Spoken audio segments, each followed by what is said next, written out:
আমার শ্বশুরের সাথে মায়ের সম্পর্কের কথা জানাজানি হতে স্বামীর ঘর কপাল থেকে মুছে যায়। বাবা মারা যায় যখন আমার বয়স সবে 7, তখন থেকে দেখতাম মায়ের বাইরের পুরুষের সাথে আনাগোনা করতো। বয়স অল্প, বোঝার মতো বুদ্ধি ছিল না, আগ্রহ করিনি কোনোদিন। তবে এখন সব পানির মতো পরিষ্কার।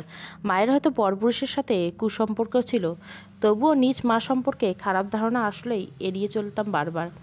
ছোট মেয়েটা কই থেকে দৌড়ে এসে চাপটে ধরলো আমায়। আম্মু, তুমি চলে যাচ্ছ? আমতা আমতা সুরে বেশ ভালোই শোনা যায় 5 বছরের মিথিলার কথাগুলো। আলতো করে মাথায় হাত বুলিয়ে দিলাম মেয়েটাকে। অনেক আদরের যে। না আম্মু, আমি তো লুকোচুরি খেলবো এখন তোমার সাথে। তুমি দূরে গিয়ে লুকিয়ে পড়ো, আমি তোমাকে ঠিক খুঁজে বের করব। মিথ্যে কথা যেন মুখ থেকে বের হতে চাচ্ছে না। অবুঝ মেয়েটা কথা শুনে দৌড়ে ঘরের চলে গেল লুকোতে। শেষ ইচ্ছে ছিল মেয়েটাকে সঙ্গে নিয়ে যাব, কিন্তু আমার স্বামী লিমন মজুমদার বেশ কড়া গলায় বলে দিয়েছে মিথিলা তার সঙ্গে থাকবে। হাতের তালু দিয়ে চোখ মুছতে মুছতে স্বামীর বাড়ি থেকে বেরিয়ে পড়লাম। বাড়িতে কোনো প্রকারে যাব না যেখানে আমার সংসার ধ্বংসকারী মা আছে। আজ কেমন জানি মা শব্দটা মুখ থেকে বের হচ্ছে না। রাত তখন গভীর, শুনশান নীরবতা ভেঙে এগিয়ে চলেছি অজানা উদ্দেশ্যে। আশেপাশে জনমানবের চিহ্ন নেই, বেশ গা ছমছমে পরিবেশ। অন্ধকার ভেঙে এগিয়ে চলছে আমি। হঠাৎ রাস্তার পাশে এক অতি পরিচিত মুখ দেখে অবাক হলাম। শীতের কুয়াশামাখা রাতে ল্যাম্পপোস্টে বরাবর দাঁড়িয়ে আছে আমারই প্রাক্তন প্রেমিক ফয়সাল। এত রাতে তার উপস্থিতি বেশ ঘাবড়ে গিয়েছি। তীক্ষ্ণ দৃষ্টি তাকিয়ে আছে আমার দিকে, ঠোঁটের কোণে মায়াবী হাসি। এই হাসিটার জন্য একসময় অনেক পাগল ছিলাম আমি। কতই না ভালো ছিলাম ফয়সালের সাথে। বড়লোক দেখে বিয়ে করে আজ আমার এই পরিণতি। ধীর পায়ে এগোতে থাকি ফয়সালের দিকে। শ্রাবণ, কেমন আছিস? আমার নাম শ্রাবণী হলেও ফয়সাল আমায় শ্রাবণ বলেই ডাকতো। প্রায় 8 বছর পর আবার সেই ডাক এখনও মায়াবী লাগছে। আমি ভালো আছি, তুই কেমন আছিস? বুকে চাপা কষ্ট নিয়ে অনায়াসে মিথ্যে কথা বলেই যাচ্ছি আমি। আমি ভালো নাই রে শ্রাবণ। চোখে অশ্রুধারায় কণাগুলো জলজল করছিল ফয়সালের। আমি ফয়সালকে আবারও এত কাছ থেকে দেখব কল্পনা করিনি। ইচ্ছে ছিল এতদিনে জমানো মনের সব কথা ওকে বলি, কিন্তু ওর তো আমার জন্য সময় নেই। থাকবে কেন? আমি তো ওর কেউ না। এত রাতে এই শুনশান জায়গায় কি করছিস তুই? আর তোর চোখের পানি কেন? প্রশ্নের তীর ছুড়লাম ফয়সালের দিকে।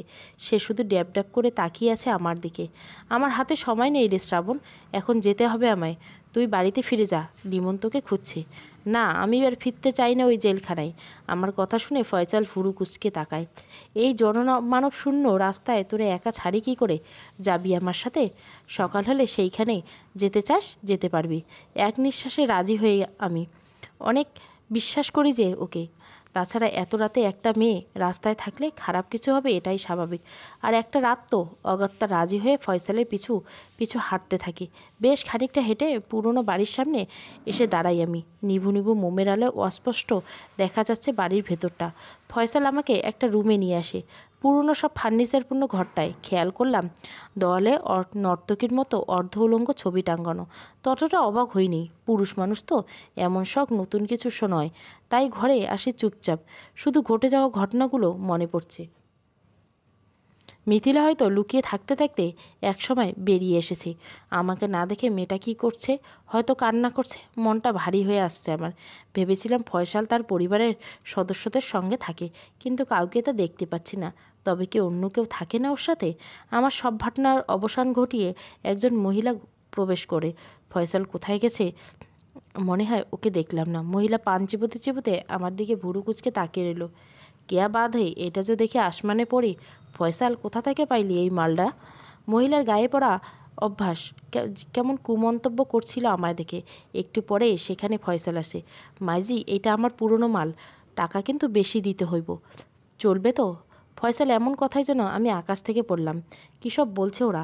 মহিলাটি ফয়সালের হাত ধরে টানতে টানতে রুম থেকে বাইরে নিয়ে যায়। কিছুক্ষণ পর মহিলাটি আবার ঢুকে, কিন্তু এইবার ফয়সালকে দেখতে পেলাম না। তার জায়গায় অন্য এক পুরুষ, কালো ভুঁড়িওয়ালা। কেমন বিভৎস দেখতে লোকটি। মহিলাটি আমাকে ইশারায় দিয়ে দেখিয়ে দিয়ে রুম থেকে বের হয়ে যায়। আমি অনেক ঘাবড়ে গেছি। আপনি কে? আর ফয়সাল কোথায়? লোকটি আমার কোনো কথায় যেন শুনছে না। কামুকময়ী হাসি দিয়ে এগিয়ে আসছে আমার দিকে। তবে কি আমি পতিতাদের খপ্পরে পড়লাম? ফয়সাল কি আমার অসহায়ত্বের সুযোগ নিল? আমি তো ওরে বিশ্বাস করেছিলাম। শুধু একটা রাত ঠাঁই চেয়েছিলাম ওর কাজে। ভয়ে গলা শুকিয়ে গেছে আমার। লোকটা আমার ঠিক কাছে চলে এসেছে। ভয়ে গলা শুকিয়ে গেছে আমার। লোকটা আমার ঠিক কাছে চলে আসে। আমি বুঝতে পারছি না এখন কি করব। চোখের সামনে আবছা হয়ে ভাসছে মেয়ের হাসিমাখা প্রতিচ্ছবি। চোখের কোণে পানি জমে গেছে আমার। তবে কি আমার সতীত্ব আজ নষ্ট হবে? স্বামী ছাড়া কেউ আমার গায়ে এমন করে স্পর্শ করেনি। লোকটা আমার ওড়না হ্যাঁচকা টানে ছাড়িয়ে নিয়েছে। পা হতে মাথা পর্যন্ত চোখ বুলিয়ে নেয় লোকটা। আমার কিছু না করে রুম থেকে বেরিয়ে যায় তিনি। দীর্ঘশ্বাস ফেলে আমি স্বস্তির হলাম। টেবিলে রাখা গ্লাসের পানি গপগপিয়ে খেয়ে ফেলি। ভয়ে গলা শুকিয়ে গেছিল। দরজার ওপাশে কারো কথা বলার শব্দে সেই মহিলা আমার ঘরে আসার লোকটাকে আমাকে নিয়ে কথা বলছে। লোকটা, মাইজি তুমি মেয়েটাকে আমার কাছে বিক্রি করে দাও, যত টাকা লাগবে দিব। মাইজি খানিকটা ভেবে রাজি হয়ে যায়। কথা হয় 10 লাখ টাকা দিতে হবে। আমাকে কেনা বেচা হচ্ছে, অথচ আমি জানি না। বেশ অবাকের বিষয়। লোকটা খানিক বাদে দরজা ঠেলে ভিতরে প্রবেশ করেন। আমার দিকে তাকিয়ে মায়া মুখে তাকিয়ে আছেন। লোকটার নাম সাজ্জাদ হোসেন। বেশ নামকরা বিজনেসম্যান। প্রথমে বলেছিলাম লোকটা একটু কালো আর মেয়াদযুক্ত পেট তার। আমি লোকটাকে একদম সহ্য করতে পারছিলাম না। কেমন আফ্রিকানদের মতো দেখতে। তবে কথা শুনে মনে হচ্ছিল লোকটা বেশ ভালো। আমি তাকে আমার নাম এবং পরিচয় বললাম। আমার জীবনে ঘটে যাওয়া ঘটনা, এমন কি করে পৌঁছালাম, সব বললাম। আমাকে তার সাথে যেতে বললেন, কিন্তু আমার মন সায় দিচ্ছে না। পরিচিত খুব মুখ যেখানে আমার সাথে বিশ্বাসঘাতকতা করেছে, সেখানে এই অপরিচিত লোকটা করতে পারে। কিন্তু উনি তো আমাকে 10 লাখ টাকার বিনিময়ে কিনে নিয়েছেন। মিস শ্রাবণী, আপনার আপত্তি না থাকলে আমার সাথে যেতে পারেন। লোকটার কথা শুনে খানিক ভাবলাম, এত কিছু যখন হয়েছে একবার তাকে বিশ্বাস করেই দেখি। খানিক চুপ থেকে উত্তর দিলাম, যাব তার সাথে। মুচকি হেসে পথ দেখিয়ে নিয়ে আসছে মিস্টার সাজ্জাদ। বাড়ির সামনে কালো রঙের প্রাইভেট কার, বেশ দামি গাড়ি দেখেই মনে হচ্ছে। গাড়ির পেছন সিটে সাজ্জাদ হোসেন বাংলোতে পৌঁছায়। বেশ বড় একটা বাড়ি, সদর দরজার সামনে বিশাল আকৃতির সিংহমূর্তি বানানো। সকাল হয়ে গেছে তখন। দারোয়ান গেট খুলে দিতে একটা 9 বছরের ছেলে দৌড়ে এসে জড়িয়ে ধরে সাজ্জাদ হোসেনকে। ছেলেটার মুখে বাবা ডাক শুনে বুঝতে পারছিলাম এটা ওনার ছেলে। আপনি কি ম্যারেড? আমার কথায় মুচকে হাসলেন তিনি। তো বয়স দেখে কি মনে হচ্ছে? আমি বিয়ে করেছি 8 বছর হলো। আমি কিছু অবাক হয়ে, বউ থাকতে কেন তিনি পতিতাপল্লীতে আসা যাওয়া করেন? বাড়ির ভিতরে প্রবেশ করলাম। বেশ গোছানো বাড়ি, সেই সাথে দামি দামি ফার্নিচার। আব্বু, এইটা কি আম্মু হন? ছেলেটার মুখে আনন্দের হাসি। আমাকে জাপটে ধরে আছে ছেলেটা। ছেলের প্রশ্নের জবাবে সাজ্জাদ হোসেন মুচকে এসে বলে, না, উনি তোমার। এটুকু বলতে নিমেষে কালো বর্ণে ছেয়ে যায় ছেলেটার মুখ। আমি চোখের ইশারায় সাজ্জাদ হোসেনকে থামিয়ে দিই। নিচু হয়ে ছেলেটাকে কোলে তুলে নিলাম। হ্যাঁ, আমি তোমার আম্মু হই। সাজ্জাদ হোসেন ড্যাব ড্যাব করে তাকিয়েছেন। আমি সব কিছু সামলিয়ে নিলাম। পাশে দেখলাম বড় করে টাঙানো একটা মহিলার ছবি। উনিকে? এটা আমার স্ত্রী মনিকা। শান্তকে জন্ম দিতে গিয়ে তার মৃত্যু হয়েছে। একটা আকাশ পরিমাণ দীর্ঘশ্বাস নিয়ে কথাটা শেষ করলেন তিনি। বুঝতে পারলাম তার পতিতাপল্লী যাওয়ার ব্যাপারটা। শান্তকে কোলে নিয়ে চেয়ারে বসে বেশ ক্লান্ত লাগছিল। আম্মু, তুমি না অনেক পচা।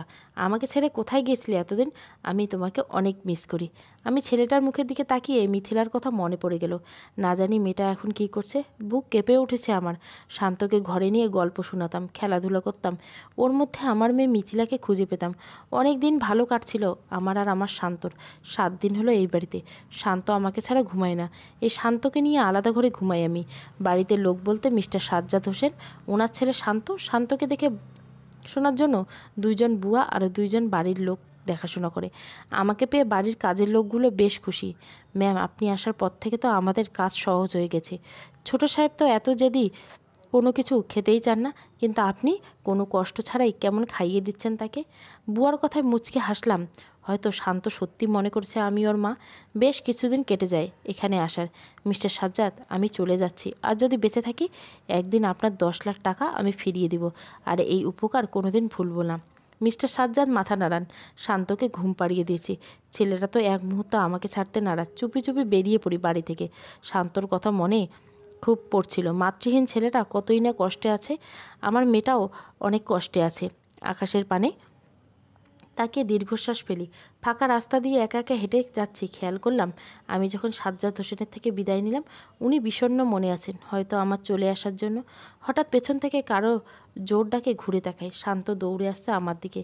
আমি চুপচাপ দাঁড়িয়ে আছি একই জায়গায়। ইচ্ছে করছিল দৌড়ে গিয়ে ছেলেটাকে জাপটে ধরি, কিন্তু ঘোর কাটতে দেখলাম আমি রেলওয়ে চেয়ারে বসে আছি।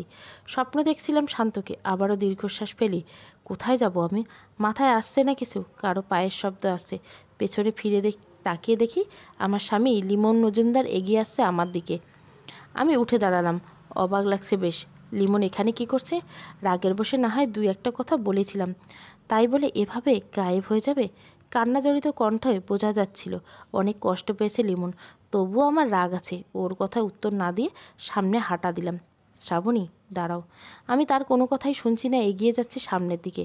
দৌড়ে হাত ধরে টানতে লাগলো সে। পাগলামি করছো কেন? সরি, রাগের মাথায় আমি তোমাকে কথা শুনিয়েছিলাম।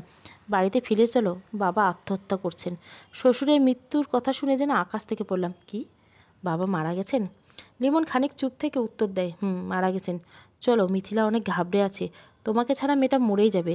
আর আমিও থাকতে পারছি না তোমায় ছাড়া। কত জায়গায় খুঁজলাম তোমাকে। ভাবছিলাম হয়তো রাগ করে তোমার বন্ধুবান্ধবের বাসায় চলে গেছো। রাগ কমলে আমি নিয়ে আসতাম, কিন্তু তুমি নিখোঁজ হয়ে গেলে। বাড়িতে ফিরে এসে মিথিলা চুপ মেরে বসে আছে। আমাকে দেখে দৌড়ে এসে ঝাপটে ধরে। আম্মু, কোথায় গিয়েছিলে আমাকে রেখে? কান্না যেন থামছেই না মেয়েটার। আমি শক্ত করে বুকে জড়িয়ে নিলাম মেয়েকে। কেটে গেছে অনেকটা বছর। আজ মিথিলার বিয়ের জন্য বরপক্ষ দেখতে এসেছে। ঘোমটা টেনে বসে আছে মেয়েটা। সেই ছোট্ট মেয়েটা আজ কত বড় হয়ে গেছে, ভাবতেই অবাক লাগছে। ওর জামাই আসবে। লিমন বলেছিল ছেলে নাকি বেশ ভালো দেখতে। আমেরিকায় গিয়ে পড়াশোনা শেষ করে এখন বাবার ব্যবসা সামলাচ্ছে। আমি বেশ ব্যস্ত আছি সেদিনে, তাই অত কথা জিজ্ঞাসা করিনি। এটুকু শুনেছি ছেলেটার নাম মুহিদ হোসেন। লিমন একটা গোলাপি রঙের পাঞ্জাবি পরেছিল, ভালোই লাগছিল দেখতে। বয়স তো আর কম হয়নি, তবুও এখন আবারও নতুন বিয়ে করানো যাবে। আমার দিকে তাকিয়ে চোখ মারল লিমন। আমি ভুরু কুচকে মুখ লুকোলাম। বুড়ো বয়সে ভীমৃত্যু ধরছে তোমারে? মেয়ে বিয়ে দিবে আজ বাদে কাল, আর এখন এইসব? আমাকে হ্যাচকাটানে বুকে জড়িয়ে নেয় সে। বুড়ো বয়স হলো, মন তো বুড়ো হয়নি। জানেমান ঠোঁট এগিয়ে নিয়ে আসতে আমার দিকে। নিজেকে ছাড়িয়ে রান্নাঘরে ঢুকলাম। ইতিমধ্যে খবর পেলাম পাত্রপক্ষ চলে এসেছে। মাথায় কাপড় টেনে এগিয়ে গেলাম তাদের স্বাগত জানাতে। আমি অবাক হয়েছি। তাদের মধ্যে একটি অতি পরিচিত মুখ। মিস্টার সাজ্জাদ, আপনি এখানে? উনিও অবাক হয়ে আমার দিকে তাকিয়েছেন। আমারও একই প্রশ্ন, আপনি এখানে? সবাই অবাক হয়ে গেছে। লিমন আমার দিকে ভুরু কুঁচকে তাকিয়েছে। আমার মেয়েকে তো দেখতে এসেছেন আজ? আমি তো আমার ছেলের জন্য পাত্র দেখতে এসেছি। তার মানে মিথিলা আপনার মেয়ে? হ্যাঁ। আর মুহিত সেই ছোট্ট শান্ত, তাই না? শান্ত একটু দেরি করে রুমে ঢুকছে, আমাকে দেখেই চিনে ফেলে। আম্মু, তুমি এখানে? শান্ত অনেক বড় হয়ে গেছে। শান্তর মুখে আম্মুর ডাক শুনে সন্দেহের চোখে তাকিয়ে আছে লিমন। আগ্রহের অবসান ঘটিয়ে সব খুলে বললাম সবাইকে। বেশ হাসি ঠাট্টায় কেটে যায় সেদিন। মেয়েটার বিয়ে হয়েছে কয়েক বছর হলো। মেজামাই শান্ত এখনও আমাকে আম্মু বলেই ডাকে। বেশ সুখে আছে তারা। শুধু আঘাতটা আমার লিমন পাশে নেই। 1 বছর আগে হারিয়ে ফেলছি তাকে। কথাগুলো বলে শেষ করতে চোখের চশমা খুলে চোখ মুছেন মিসেস শ্রাবণী মজুমদার। হাসপাতালের বাইরে অপেক্ষা করেছিলেন তিনি। আজ ওনার মেড মিথিলার ডেলিভারি হবে। শান্ত অস্থির হয়ে আসেন। হসপিটালে আসা লোকদের সাথে সময় কাটাতে নিজের জীবনের ঘটনা বলেছিলেন শ্রাবণী মজুমদার। একটু পরে খবর আসে মিথিলার মেয়ে হয়েছে। শ্রাবণী মজুমদার লাঠি বহর করে নাতনির মুখ দেখতে যান। একদম আমার মতো হয়েছে রে আমার দিদিভাই, আবেগমাখা কণ্ঠে বলে ওঠেন মিস মজুমদার। শান্ত আর মিথিলা দুজন বেশ খুশি তাদের নতুন মেহমানকে নিয়ে। ভালোবাসা দেখতে ভালো লাগে। এভাবে বেঁচে থাকুক শান্ত আর মিথিলার ভালোবাসা। দূর থেকে মুচকে মুচকে হাসছেন শ্রাবণী মজুমদার। সমাপ্ত। কাদা মাটির ঘর। গল্পটা ভালো লাগলে অবশ্যই লাইক, শেয়ার এবং সাবস্ক্রাইব করবেন। Thank you for watching.